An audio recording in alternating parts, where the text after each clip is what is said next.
Hi friends, it's Miss Holly again. So today I'm going to tell you the story of Easter, and the way we're going to tell this story is by using these bright colorful Easter eggs. Now, before we do anything else, we need to identify their colors and we need to count them. All right, so I need you guys to help me.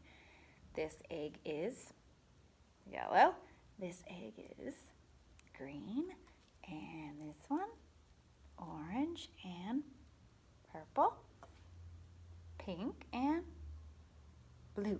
All right, now we're going to count them, and you can see every single egg has a number. That is, so we open number 1 and then number 2 and then number 3. All right, so let's count them. Ready?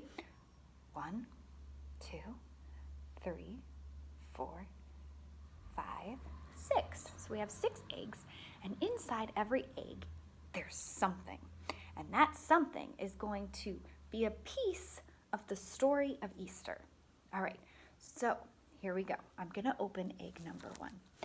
Now, inside egg number 1 is, what is that? Do you guys know what that is? That is a piece of bread. Now, why do you think there'd be a piece of bread inside egg number 1? Well, Jesus, the night before he died, he had a big giant feast and ate lots and lots of food with all of his friends. They had a big party and they ate and they ate and they ate and they ate and they got so full. And then at night they all went to bed with nice full tummies. So the bread represents the big giant feast and yummy food that they all had together. Now the next morning, do you guys know what happened the next morning? Let's see. Let's open up number 2 and see what's inside number 2. Inside number 2 is, do you guys know what this is? This is a cross. Now, Jesus, the next morning, died on the cross.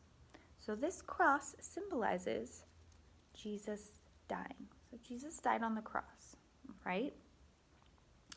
And then after Jesus died on the cross, let's open up number 3. I don't hear anything.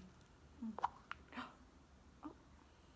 Inside number 3 is, it's a piece of cloth. So after Jesus died on the cross, they took him down and they wrapped his body in a cloth. Okay?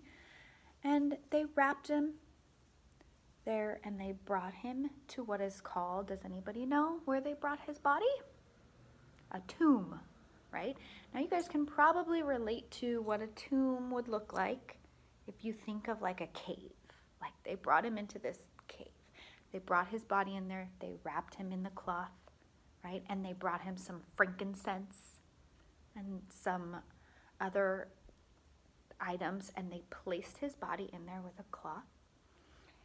And then something else happened. Now this one is loud. And it's kind of heavy. So what do you think is inside of egg number 4? When we're telling the story, what happened after they put his body in the tomb? What did they do? What is this? It's a rock. So did anybody say they covered the tomb, like the doorway of it, with this big giant, heavy rock.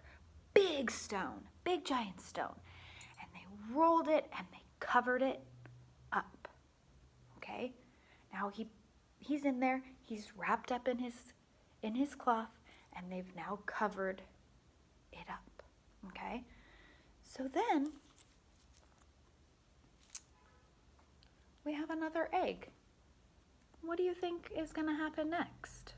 Well, let's see.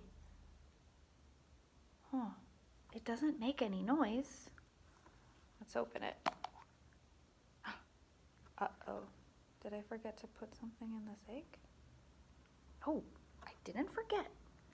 Because this egg symbolizes that after Jesus was put in the tomb and they put that big giant rock in front of it, angels appeared, and the angels moved that big, heavy rock. Now, then Jesus' friends came walking along, and they realized that the rock, that big, heavy stone, was not in front of the tomb anymore. And when they looked inside, it was empty. Jesus wasn't in there. Do you guys know why? Because they realized that Jesus was alive. Can you believe that? So in egg number 6, what do you think is going to be in here? I hear a little bit of noise. You hear that? What? There's candy in here. Candy is inside egg number 6. Now, why do you think there'd be candy in there? Well, because everybody was so happy and everybody celebrated that Jesus was alive. So they had a big celebration. Now we like to celebrate by having a party, and during Easter time, we celebrate Jesus being alive. Jesus died on the cross for us, but then he rose. He's alive. And that's so exciting. And everybody gets so excited. And some of you guys might get some Easter baskets filled with candy, right? And that candy symbolizes the excitement and the celebration of Jesus being alive. Now, I know some of you guys know the Alive song that we sing during chapel sometimes. Now, Sally's not the greatest singer, but I want you to sing along with me, okay? Now, when we sing it in chapel, we do the sign for alive, which is your fingers like this, and you say alive. And we're going to sing alive, alive, alive forevermore, okay? Alive, alive, alive forevermore. My Jesus is alive, alive forevermore. Alive, alive, alive forevermore. My Jesus is alive. And then the fun part. Sing hallelujah, sing hallelujah. My Jesus is alive forevermore. Sing hallelujah, sing hallelujah. My Jesus is alive. All right, guys. I had so much fun doing the story of Easter with you guys. Happy Easter.